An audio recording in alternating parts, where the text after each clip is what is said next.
Reciban todos un caluroso saludo. Elin Sepúlveda les acompaña en estos videos sin ningún tipo de edición, solamente libros que leemos y también resumimos en nuestras redes sociales en el día de hoy. A propósito del tema de la educación, Fernando de Acevedo, educador, sociólogo, abogado, escritor brasileño, nos trae la sociología de la educación. El siglo pasado, Comte y Durkheim iniciaron los estudios sobre la sociología, considerada como ciencia aparte de la filosofía, y desde entonces los especialistas han multiplicado sus observaciones acerca de las diversas ramas en que a su vez ha sido dividida esa disciplina. Posteriormente fue Durkheim quien empezó la investigación sobre la sociología en su rama educativa, aunque pronto su obra se perdió entre las especulaciones pragmáticas que sus alumnos elaboraron, confundiéndola con una sociología aplicada a la educación. Otros estudios últimamente han vuelto a la psicología de la educación estricta, pero sus trabajos han quedado solo como meras monografías y apuntes fragmentarios en donde se abordan aspectos determinados de esta materia. Fernando de Acevedo se ha propuesto no solo abordar los procesos, instituciones y sistemas escolares y la interdependencia que existe entre la estructura y las organizaciones sociales de una parte y los procesos educativos de otra, sino hacer el análisis de las teorías y doctrinas pedagógicas. Su sociología de la educación cumple diversas funciones. Además de ser un tratado, un libro de texto, una fuente de información, representa un esfuerzo de sistematización y una contribución teórica al estudio científico de los fenómenos pedagógicos y de sus relaciones con los fenómenos sociales. En este libro los profesores hallan todo el material necesario, la exposición clara de problemas y discusiones y ultísimas bibliografías, gracias a lo cual podrán escoger a sus anchas en el acervo material que les ofrece para exponer, investigar y discutir, partiendo de lo más simple a lo más complejo e insistiendo en los puntos que la orientación de cada uno indique para la aplicación del espíritu y de los métodos sociológicos al estudio de los problemas de la educación.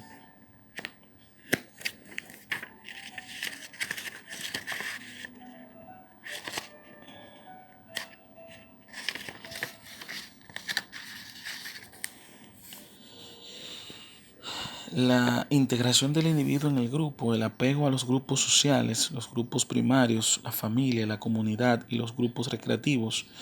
la formación y la expansión de los ideales colectivos, las sociedades pequeñas y homogéneas. Examinada en sí misma, la sociedad aparece como un ser colectivo de naturaleza diferente a la del ser individual, y por lo mismo que preexiste y sobrevive a los individuos, les impone normas y coerciones ineludibles en sustancia, pero incesantemente variables en su forma, según el medio y la época. Nos vemos pues naturalmente impulsados a no considerar ya el yo aisladamente, sino en el seno del grupo en que forma parte. Si tomáramos individuos de un grupo determinado y procediéramos a analizar sus modos de pensar, de sentir y de actuar, sería fácil demostrar que no solamente el contenido de sus conciencias, sino su forma, no solamente sus ideas, sino la manera en que éstas se afirman y se oponen unas a otras, dependen en cierto modo del estado social, y que el propio sentimiento que tenemos nuestro yo dependen del medio en que vivimos. Invertimos así la distinción fundamental entre el yo personal ligado a la estructura biopsíquica y a la vida puramente individual, y el yo social ligado al grupo del que forma parte el individuo. La conciencia colectiva no es sólo para la conciencia individual, lo que el todo es a la parte, sino lo que el tipo es al ejemplar. Además de los sentimientos comunes en los que se expresa la conciencia colectiva, o si se quiere, la sociedad, en el conjunto de sus representantes, Contiene imperativos, reglas, una vez constituidas por una especie de síntesis creadora, rebasan las conciencias particulares, controla su universalidad y se les presenta como generadoras de deberes. La integración en el grupo, esto es la socialización del individuo, no proviene solamente del hecho de que la sociedad preexistiendo a aquel y siendo una cosa que lo rodea, se impone al individuo por su poder dominante y regulador y tiende a modelarlo conforme a sus patrones culturales. Resulta también del apego del individuo al grupo social por el interés que tiene en adherirse a la sociedad, foco y reserva las ideas, sentimientos y prácticas de los que se alimenta la conciencia individual, pues es propio de la sociedad trabajar al mismo tiempo que para la constitución de unidades organizadas para el desenvolvimiento de las personalidades que ella une y cuyo valor, si hunde sus raíces en el corazón del individuo, es en la colectividad donde se desarrolla. De hecho, una persona no es solamente un ser que se contiene a sí mismo, dice Durkheim, es también un sistema de ideas, de sentimientos, de hábitos y de tendencias. Una conciencia que tiene un contenido. Y cada quien es tanto más una persona cuanto más rico en elementos en ese contenido. No es el civilizado por esta razón una persona en más alto grado que el primitivo y el adulto más que un niño. Las ideas, normas y prácticas que sirven de base a la vida social, constituyendo los valores y determinando las actitudes, es decir, los patrones de la cultura del grupo, son transmitidas a los individuos por una acción constante de la sociedad y por la variedad de medios de que dispone para ejercer sus influencias asimiladoras. La cohesión de los grupos depende del grado de identificación de sus miembros y por lo tanto de la unidad de ideas, sentimientos y hábitos que, haciendo a los individuos semejantes entre sí dentro de lo que la noción de totalidad o del sentido del todo, aseguran su integración en la vida social. Es cierto que los grupos primarios, familia, grupo de recreo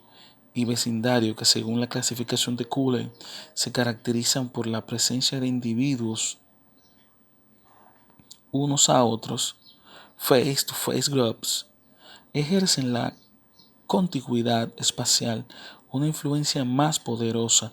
unos sobre otros, pero los llamados grupos secundarios, iglesia, Estado, si esa proximidad física de los individuos puede ejercer sobre ellos una acción de igual o mayor intensidad, manteniendo su cohesión por la identidad de sentimientos, de intereses, de aspiraciones. Para el estudio del fenómeno de la integración es preciso tener en cuenta las diversas modalidades que asumen